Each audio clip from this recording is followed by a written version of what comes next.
एक लड़की थी। उसका नाम था प्रिया।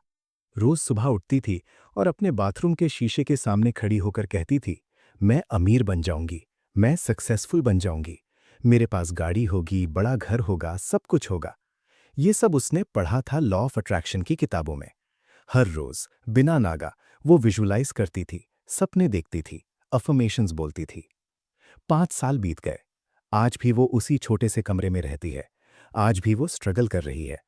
आज भी उसके पास वो सब कुछ नहीं है जो उसने मैनिफेस्ट करने की कोशिश की थी। तो सवाल ये है कि लॉ ऑफ अट्रैक्शन झूठ है क्या? या फिर प्रिया में कोई कमी थी? क्या वो एलिजिबल नहीं थी मैनिफेस्ट करने के लिए? दोस्तों, आज का ये वीडियो शायद आपकी जिंदगी का सबसे इंपॉर्टेंट वीडियो हो सकता है, क्योंकि आज मैं आपको सच्चाई बताने वाला हूं। वो सच्चाई जो लॉ ऑफ अट्रैक्शन के तमाम गुरुज आपको नहीं बताते। आज मैं आपको बताऊंगा कि क्या आप वाकई में एलिजिबल हैं कुछ भी मैनिफेस्ट करने के लिए या नहीं, और अगर नहीं है तो कैसे बन सकते हैं।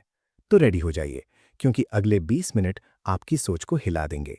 मेरे साथ बने रहिए एंड तक, क्योंकि जो मैं आपको बताने वाला हूं वो टेक्स्ट बुक्स में नहीं मिलेगा। तो चलो शुरू करते हैं। सबसे पहली बात जो मैं आपको बताना चाहता हूं वो ये है कि लॉ ऑफ अट्रैक्शन कोई मैजिक नहीं है। ये कोई जादू की छड़ी नहीं है कि आपने सोचा और हो गया। बहुत सारे लोग यूट्यूब वीडियोस देखते हैं, इंस्टाग्राम रील्स देखते हैं और सोचते हैं कि बस मैं विजुलाइज कर लूंगा, मैं अफर्म कर लूंगा और हो जाएगा। नहीं दोस्तों, ऐसे नहीं होता। सुनो, मैं आपको एक कहानी सुनाता हूँ। एक आदमी था जिम कैरी, वो एक्टर। जब वो स्ट्रगल कर रहा था बिल्कुल शुरू में, तो उसने अपने आप को एक चेक लिखा $10 मिलियन का, और उस पर डेट लिखी थैंक्स गिविंग 1995। वो चेक उसने अपने वॉलेट में रख लिया, हर रोज देखता था, विजुअलाइज करता था कि उसे 10 मिलियन मिल गए हैं। और फिर 1994 में डम्ब एंड डम्बर फिल्म के लिए उसे एग्जैक्टली $10 मिलियन मिले। तो क्या यही लॉ ऑफ अट्रैक्शन है? बस इमेजिन करो और मिल जाएगा? नहीं, ये कहानी का आधा हिस्सा है।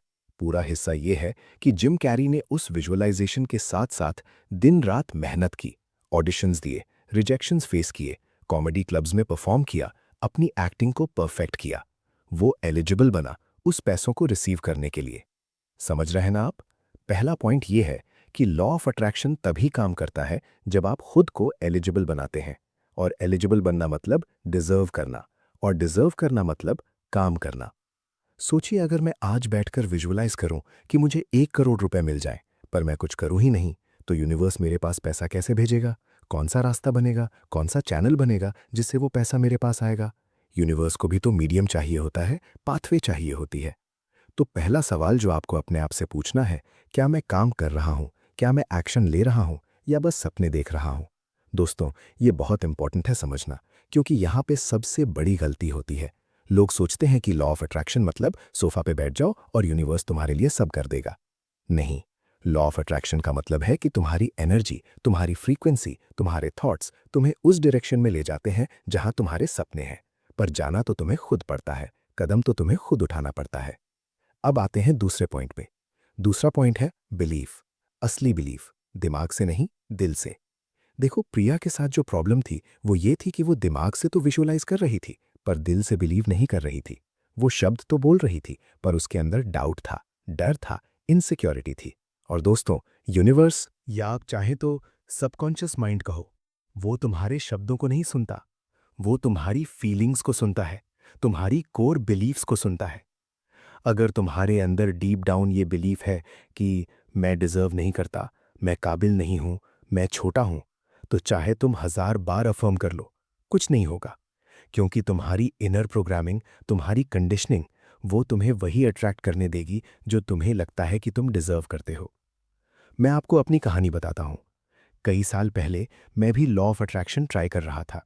मैं चाहता था कि मेरी लाइफ में कुछ बड़ा हो, पर हुआ नहीं। बहुत टाइम तक हुआ नहीं। फिर एक दिन मैं बैठे बैठे सोच रहा था, और मुझे एक बात रियलाइज हुई। मुझे रियलाइज हुआ कि मैं डर रहा हूं। मैं सक्सेस से डर रहा हूं, क्योंकि मेरे अंदर एक बिलीफ थी जो बचपन से बनी थी कि बड़े लोग सक्सेसफुल होते हैं, मेरे जैसे लोग नहीं। ये बिलीफ, ये कोर बिलीफ, वो मुझे रोक रही थी। और जब मुझे ये रियलाइज हुआ, मैंने काम किया। मैंने अपनी बिलीव्स को चेंज किया। धीरे धीरे, मेडिटेशन से, जर्नलिंग से, थेरेपी से मैंने अपनी प्रोग्रामिंग को बदला, और फिर चीज़ें बदलने लगीं। तो दूसरा सवाल जो आपको अपने आप से पूछना है, क्या मैं सचमुच बिलीव करता हूँ या बस नाटक कर रहा हूँ? मेरे अंदर कौन सी लिमिटिंग बिलीव्स हैं जो मुझे रोक रही हैं? और ये लिमिटिंग बिलीव्स क्या होती हैं? ये वो विचार होते हैं जो हमने बचपन से सुने हैं, पेरेंट्स से, टीचर्स से, सोसाइटी से। अमीर लोग बुरे होते हैं, पैसा पाप की जड़ है, हमारी औकात नहीं है, लोग क्या कहेंगे, सपने देखना बेकार है। ये सब लिमिटिंग बिलीव्स हैं। और जब तक आप इन्हें नहीं तोड़ेंगे, तब तक लॉ ऑफ अट्रैक्शन काम नहीं करेगा, क्योंकि आप एलिजिबल नहीं होंगे। एलिजिबल होने का मतलब है मेंटली, इमोशनली, स्पिरिचुअली रेडी होना, और रेडी होने के लिए पुरानी बिलीव्स को तोड़ना पड़ता है। तीसरा पॉइंट, और ये बहुत पावरफुल है। तीसरा पॉइंट है अलाइनमेंट। अलाइनमेंट का मतलब है कि जो आप चाहते हैं वो आपकी आइडेंटिटी के साथ मैच करता है या नहीं। समझिए, मैं अगर चाहता हूं कि मैं एक सक्सेसफुल बिजनेसमैन बन जाऊं, पर मेरी आइडेंटिटी है कि मैं एक एवरेज एम्प्लॉय हूं, तो ये मैच नहीं कर रहा, ये अलाइनमेंट में नहीं है। आइडेंटिटी क्या होती है? आइडेंटिटी होती है कि आप अपने आप को कैसे देखते हैं, आप अपने बारे में क्या सोचते हैं। अगर मैं अपने बारे में सोचता हूं कि मैं एक एवरेज इंसान हूं, ज्यादा कैपेबल नहीं हूं, तो मैं चाहे कितना भी मैनिफेस्ट करने की कोशिश करूं, मैं उससे अलाइन नहीं हो पाऊंगा। क्योंकि मेरे एक्शंस, मेरे डिसीजंस, मेरे हैबिट्स, वो सब मेरे आइडेंटिटी से आते हैं। अगर मेरी आइडेंटिटी है कि मैं एक हेल्दी इंसान हूं, तो मैं ऑटोमेटिकली हेल्दी चॉइसेस लूंगा, मैं जिम जाऊंगा, अच्छा खाना खाऊंगा, क्योंकि यही मैं हूं। पर अगर मेरी आइडेंटिटी है कि मैं एक लेजी इंसान हूं, तो चाहे मैं कितने भी एफर्मेशंस कर लूं कि मैं हेल्दी बन रहा हूं, नहीं होगा, क्योंकि मेरी कोर आइडेंटिटी अलग है। तो लॉ ऑफ अट्रैक्शन तब काम करता है जब तुम्हारी आइडेंटिटी तुम्हारे गोल्स के साथ अलाइन हो। और आइडेंटिटी चेंज कैसे होती है? आइडेंटिटी चेंज होती है छोटी छोटी हैबिट से, डेली एक्शन से, कंसिस्टेंसी से। अगर आप एक सक्सेसफुल राइटर बनना चाहते हैं, तो अपनी आइडेंटिटी बनानी पड़ेगी कि मैं एक राइटर हूं। और ये आइडेंटिटी बनती है जब आप रोज लिखते हैं, चाहे 2 लाइन ही क्यों ना हो। क्योंकि एक राइटर क्या करता है, वो लिखता है। अगर आप एक फिट पर्सन बनना चाहते हैं, तो अपनी आइडेंटिटी बनानी पड़ेगी कि मैं एक फिट पर्सन हूं। और ये आइडेंटिटी बनती है जब आप रोज एक्सरसाइज करते हैं, मूवमेंट करते हैं, अपनी बॉडी का ख्याल रखते हैं। समझ रहे हैं? एक्शन से आइडेंटिटी बनती है और आइडेंटिटी से एक्शंस आते हैं। ये एक साइकिल है। तो तीसरा सवाल, क्या मेरी आइडेंटिटी मेरे गोल्स के साथ अलाइन है? मैं अपने आप को कैसे देखता हूं? और क्या मैं रोज वो एक्शंस ले रहा हूं जो मेरी न्यू आइडेंटिटी को रीइंफोर्स करे? चौथा पॉइंट, और ये बहुत डीप है। चौथा पॉइंट है सरेंडर। हाँ दोस्तों, सरेंडर, छोड़ देना। ये सुनने में अजीब लगता है ना, कि एक तरफ तो मैं कह रहा हूं एक्शन लो, वर्क करो, और दूसरी तरफ कह रहा हूं सरेंडर करो। पर ये दोनों कॉन्ट्राडिक्ट नहीं करते, ये बैलेंस है। देखो, बहुत सारे लोग लॉ ऑफ अट्रैक्शन को ऐसे यूज करते हैं कि वो डेस्परेट हो जाते हैं, ऑब्सेस्ड हो जाते हैं, दिन रात बस यही सोचते रहते हैं कि मेरा गोल कब मिलेगा, कब मिलेगा, कब मिलेगा। और ये डेस्परेशन, ये नीडीनेस, ये लैक की एनर्जी क्रिएट करती है। और जब आप लैक की एनर्जी में होते हैं, तो आप वो चीज अट्रैक्ट नहीं कर सकते जो आप चाहते हैं। क्योंकि लॉ ऑफ अट्रैक्शन कहता है लाइक अट्रैक्ट्स लाइक। अगर आप लैक फील करोगे, तो और लैक आएगा। अगर आप अबंडेंस फील करोगे, तो अबंडेंस आएगी। तो सरेंडर का मतलब है कि आप अपना बेस्ट करो, अपना 100% दो, पर रिजल्ट को कंट्रोल करने की कोशिश मत करो। यूनिवर्स पे या प्रोसेस पे भरोसा रखो। मैं आपको एक एग्जांपल देता हूं। एक फार्मर, एक किसान, वो क्या करता है? वो बीज बोता है, वो खाद डालता है, पानी डालता है, धूप का ध्यान रखता है। वो अपना काम करता है। पर क्या वो जमीन में जाकर बीज को खींचता है कि जल्दी बढ़ो? नहीं ना। वो टाइम देता है, वो ट्रस्ट करता है प्रोसेस पे कि नेचर अपना काम करेगी। वैसे ही आप भी अपना काम करो, एक्शन लो, मेहनत करो, विजुअलाइज करो, अफर्म करो, पर फिर छोड़ दो, ट्रस्ट करो, सरेंडर करो। क्योंकि जब आप डेस्परेटली किसी चीज को पकड़ने की कोशिश करते हैं, तो वो भाग जाती है। पर जब आप खुल जाते हैं, रिलैक्स हो जाते हैं, तो वो आती है। ये एनर्जी का खेल है दोस्तों, ये फ्रीक्वेंसी का खेल है। डेस्परेट एनर्जी लो फ्रीक्वेंसी है, इसमें फियर है, एंग्जाइटी है, डाउट है। सरेंडर्ड एनर्जी हाई फ्रीक्वेंसी है, इसमें ट्रस्ट है, फेथ है, पीस है। और हाई फ्रीक्वेंसी पे आप बेटर चीजें अट्रैक्ट करते हैं। तो चौथा सवाल, क्या मैं डेस्परेट हूं, क्या मैं ऑब्सेस्ड हूं, या मैं अपना काम करके छोड़ सकता हूं, ट्रस्ट कर सकता हूं? पांचवा पॉइंट, और ये बहुत प्रैक्टिकल है। पांचवा पॉइंट है ग्रैटिट्यूड। ग्रैटिट्यूड मतलब शुक्रिया, धन्यवाद। देखो दोस्तों, जब आप ग्रेटफुल होते हैं, जब आप अपनी करंट लाइफ के लिए थैंकफुल होते हैं तो आप अबंडेंस की एनर्जी में होते हैं। आप ये सिग्नल भेजते हैं यूनिवर्स को कि मेरे पास काफ़ी है, मैं खुश हूँ, मैं ब्लेस्ड हूँ। और जब आप ये सिग्नल भेजते हैं तो यूनिवर्स और अबंडेंस भेजता है। पर जब आप कंप्लेन करते हैं, जब आप रोते हैं कि मेरे पास ये नहीं है, वो नहीं है, तो आप लैक की एनर्जी में होते हैं और वो एनर्जी और लैक अट्रैक्ट करती है। ये इतना सिंपल है पर लोग करते नहीं। मैं आपको चैलेंज देता हूं। आज से रोज सुबह उठकर 3 चीजें लिखो जिनके लिए आप ग्रेटफुल हो। बस 3, ज्यादा नहीं। हो सकता है कि आपके पास बड़ा घर नहीं है, पर आपके पास एक छत है, ग्रेटफुल हो। हो सकता है आपके पास गाड़ी नहीं है, पर आपके पास 2 पैर हैं चलने के लिए, ग्रेटफुल हो। हो सकता है आपकी जॉब परफेक्ट नहीं है, पर आपके पास एक जॉब है, इनकम है, ग्रेटफुल हो। जब आप ग्रैटिट्यूड प्रैक्टिस करते हैं तो आपकी एनर्जी शिफ्ट होती है, आपका फोकस शिफ्ट होता है। आप जो आपके पास है उसे देखने लगते हैं, ना कि जो नहीं है। और ये शिफ्ट ये गेम चेंजर है, क्योंकि एक ग्रेटफुल इंसान वो एलिजिबल होता है ज़्यादा रिसीव करने के लिए। यूनिवर्स उसे ट्रस्ट करता है कि ये इंसान जो मिलेगा उसे वैल्यू करेगा, अप्रिशिएट करेगा। पर एक अनग्रेटफुल इंसान, उसे जो मिले वो भी काफ़ी नहीं लगता, तो यूनिवर्स क्यों दे? तो पांचवा सवाल, क्या मैं ग्रेटफुल हूं? क्या मैं अपनी करंट लाइफ को अप्रिशिएट करता हूं या हमेशा कंप्लेन करता रहता हूं? छठा पॉइंट, और ये थोड़ा टफ है। छठा पॉइंट है पेशेंस और डिवाइन टाइमिंग। दोस्तों, सब कुछ अभी नहीं होता, सब कुछ तुरंत नहीं होता। यूनिवर्स की या जिंदगी की अपनी एक टाइमिंग होती है। बहुत सारे लोग लॉ ऑफ अट्रैक्शन छोड़ देते हैं क्योंकि उन्हें लगता है कि काम नहीं कर रहा। उन्होंने 1 महीना ट्राई किया, 2 महीना ट्राई किया, पर रिजल्ट नहीं आया तो छोड़ दिया। पर ये ऐसे नहीं होता। कुछ चीज़ें टाइम मांगती हैं, कुछ चीज़ें प्रोसेस मांगती हैं।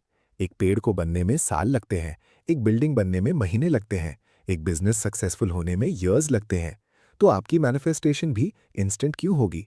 हाँ, छोटी छोटी चीज़ें जल्दी मैनिफेस्ट हो सकती हैं, पर बड़े बड़े गोल्स उनमें टाइम लगता है। और वो टाइम, वो जर्नी, वो बहुत इंपॉर्टेंट है। क्योंकि उस जर्नी में आप सीखते हो, आप बढ़ते हो, आप एलिजिबल बनते हो। अगर आपको आज ही करोड़ रुपए मिल जाएं, पर आपके पास वो माइंडसेट नहीं है, वो डिसिप्लिन नहीं है, वो विजडम नहीं है, तो क्या होगा? खो दोगे, बर्बाद कर दोगे।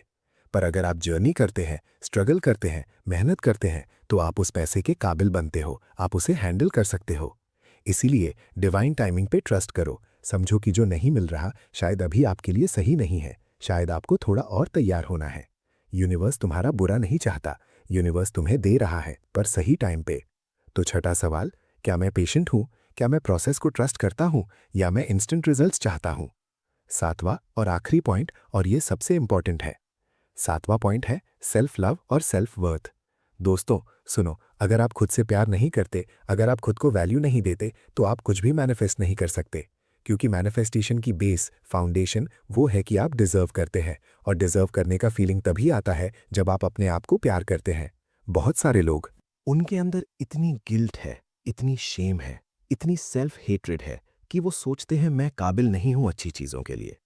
और ये बिलीफ, ये फीलिंग सबसे बड़ा ब्लॉक है लॉ ऑफ अट्रैक्शन में।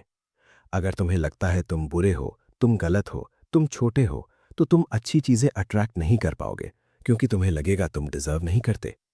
तो सबसे पहले खुद से दोस्ती करो, खुद से प्यार करो, अपनी गलतियों को माफ करो, अपनी कमजोरियों को एक्सेप्ट करो। समझो कि तुम परफेक्ट नहीं हो, पर तुम इनफ हो, तुम वर्दी हो। हर रोज शीशे में देखकर अपने आप से कहो, मैं खास हूं, मैं प्यारा हूं, मैं डिजर्व करता हूं अच्छे से अच्छा, मैं वर्दी हूं सब कुछ पाने का। और जब तुम्हें ये फीलिंग आएगी सच में, दिल से, तो सब कुछ बदल जाएगा। क्योंकि फिर तुम्हारी एनर्जी बदलेगी, तुम्हारा वाइब्रेशन बदलेगा, तुम मैग्नेट बन जाओगे अच्छी चीजों के लिए। तो सातवां और सबसे इंपॉर्टेंट सवाल, क्या मैं खुद से प्यार करता हूं? क्या मैं खुद को वर्दी समझता हूं या मैं खुद को ब्लेम करता रहता हूं? तो दोस्तों, ये थे 7 पॉइंट्स, 7 पिलर्स जो डिसाइड करते हैं कि आप एलिजिबल हैं या नहीं मैनिफेस्ट करने के लिए। एक बार फिर से क्विक रिकैप करते हैं। पहला, एक्शन और एफर्ट, काम करो, सपने देखना काफी नहीं है। दूसरा, रियल बिलीफ, दिल से बिलीव करो, लिमिटिंग बिलीव्स को तोड़ो। तीसरा, आइडेंटिटी अलाइनमेंट, अपनी आइडेंटिटी को अपने गोल्स के साथ मैच करो। चौथा, सरेंडर, अपना बेस्ट करो पर रिजल्ट को कंट्रोल करने की कोशिश मत करो। पांचवा, ग्रैटिट्यूड, जो है उसके लिए शुक्रिया अदा करो। छठा, पेशेंस और डिवाइन टाइमिंग पे ट्रस्ट। सातवां, सेल्फ लव और सेल्फ वर्थ, खुद को प्यार करो। अगर ये सातों चीजें आपकी लाइफ में हैं, तो आप एलिजिबल हैं, तो आप मैनिफेस्ट कर सकते हैं, तो लॉ ऑफ अट्रैक्शन आपके लिए काम करेगा। पर अगर एक भी चीज़ मिसिंग है तो पहले उस पे काम करो, क्योंकि लॉ ऑफ अट्रैक्शन कोई मैजिक नहीं है, ये एक प्रोसेस है। ये एक साइंस है, साइकोलॉजी है, एनर्जी है। और जब आप इस प्रोसेस को समझ लेते हैं, जब आप सही तरीके से यूज करते हैं, तो मिरेकल्स होते हैं। मैं आपको प्रॉमिस करता हूं, अगर आप इन सातों चीजों पे काम करोगे, कंसिस्टेंटली, ऑनेस्टली, तो आपकी जिंदगी ट्रांसफॉर्म हो जाएगी। शायद कल नहीं, शायद परसों नहीं, पर एक दिन जरूर। क्योंकि यूनिवर्स वो उन लोगों का साथ देता है जो तैयार होते हैं, जो एलिजिबल होते हैं, जो मेहनत करते हैं। तो जवाब है हाँ, आप एलिजिबल हो सकते हैं मैनिफेस्ट करने के लिए। बस इन सातों चीजों पे फोकस करो, इनका प्रैक्टिस करो, अपने आप को डेवलप करो। और याद रखना, ये जर्नी है, ये ओवरनाइट नहीं होगा, पर अगर आप चलना शुरू करोगे तो जरूर पहुंचोगे। मैं विश्वास करता हूं आप में। मैं जानता हूं कि आप में वो ताकत है, बस आपको भी अपने आप पे भरोसा रखना होगा। तो आज से इन सातों पॉइंट्स को अपनी लाइफ में इंप्लीमेंट करो, रोज थोड़ा थोड़ा, स्लो एंड स्टेडी, और देखना मैजिक होगा। अगर ये वीडियो आपको हेल्पफुल लगा तो प्लीज लाइक करो, शेयर करो और चैनल को सब्सक्राइब जरूर करना, क्योंकि मैं ऐसी ही डीप और मीनिंगफुल कंटेंट लाता रहता हूं आपके लिए। और कमेंट सेक्शन में जरूर बताइए, इन सातों पॉइंट्स में से कौन सा पॉइंट आपके लिए सबसे इंपॉर्टेंट लगा, कौन सी चीज आपको सबसे ज्यादा कनेक्ट हुई। मैं इंतजार करूंगा आपके कमेंट्स का। मिलते हैं अगली वीडियो में एक नए टॉपिक के साथ, एक नई सीख के साथ।